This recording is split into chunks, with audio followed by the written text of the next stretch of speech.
ఏ క్షేత్రానికైనా తనదైన ప్రత్యేకత ఉంటుంది. అయితే తమిళనాడులోని తిరుమియచూరు అన్ని క్షేత్రాలలో భిన్నమైనది. ఎన్నో ప్రత్యేకతలు కలిగిన ఏకైక క్షేత్రం. శ్రీవారి వాహనమైన గరుత్మంతుడు, సూర్యుడి రథసారథి అయిన అనూరుడు ఇక్కడే జన్మించారని స్థల పురాణం చెబుతుంది. ఇంకా రామాయణంలోని వాలి సుగ్రీవులతో పాటు శనీశ్వరుడు, యముడు కూడా ఇక్కడే జన్మించారనే గాథలు ప్రచారంలో ఉన్నాయి. ఇంకా దివ్యమైన లలితా సహస్రనామం ఈ ప్రదేశంలోనే ఆవిర్భవించిందన్నది ఇక్కడి భక్తుల నమ్మకం. ఆ కథను చెవులారా విని లలితా సహస్రనామ ఆవిర్భావం గురించి మనము తెలుసుకుందాము. పూర్వము దేవతలను, మునులను పండాసురుడు అనే రాక్షసుడు హింసిస్తూ ఉండేవాడు. వారు ఆ బాధను తట్టుకోలేక అమ్మవారిని కలిసి ఆ పండాసురుడి బారి నుండి తమను రక్షించమని కోరగా, అప్పుడు శ్రీచక్ర రథంపై రౌద్రమూర్తిగా దిగివచ్చిన ఆదిపరాశక్తి ఆ రాక్షసుడిని సంహరించింది. తన రౌద్రం శాంతించడానికి ఆమె తిరుమియచూరులో తపస్సు చేసింది. వాగ్దేవతలను సృష్టించి తనను స్తోత్రం చేయమని ఆదేశించింది. ఆ వాగ్దేవతలు పలికిన అమ్మవారి నామాలే శ్రీ లలితా సహస్రనామంగా రూపాంతరం చెందాయి. శ్రీ లలితాంబికగా ఇక్కడ అమ్మవారు కొలువయ్యింది. ఈ ఆలయంలో శివుడు మేఘనాథ స్వామిగా దర్శనమిస్తాడు. ఇంకా మనకి ఈ ఆలయంలో అమ్మవారు అలిగి ముఖం పక్కకు తిప్పుకుంటే స్వామివారు బుజ్జగిస్తున్నట్లు ఉండే ఒక విగ్రహం కనపడుతుంది.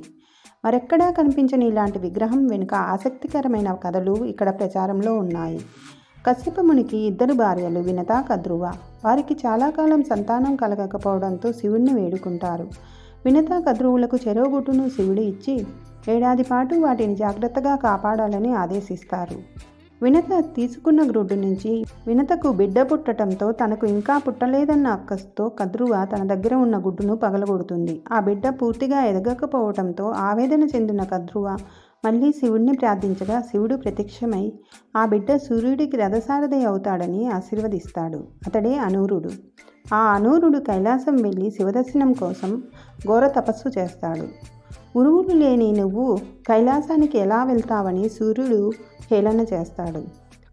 అనూరుడి తపస్సు ఫలించి శివుడు దర్శనమిచ్చి అతన్ని హేళన చేసిన సూర్యుడిని శపిస్తాడు. దీంతో సూర్యుడు తన తేజస్సును కోల్పోతాడు.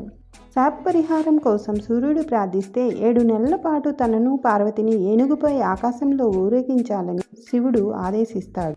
కొంతకాలం అలాగే సూర్యుడు శివుడిని, పార్వతిని ఊరేగిస్తాడు. 7వ నెల పూర్తి కాక మునిపే సూర్యుడు శివుడిని నా శాప విముక్తి సంగతి ఏమైందని అడుగుతాడు.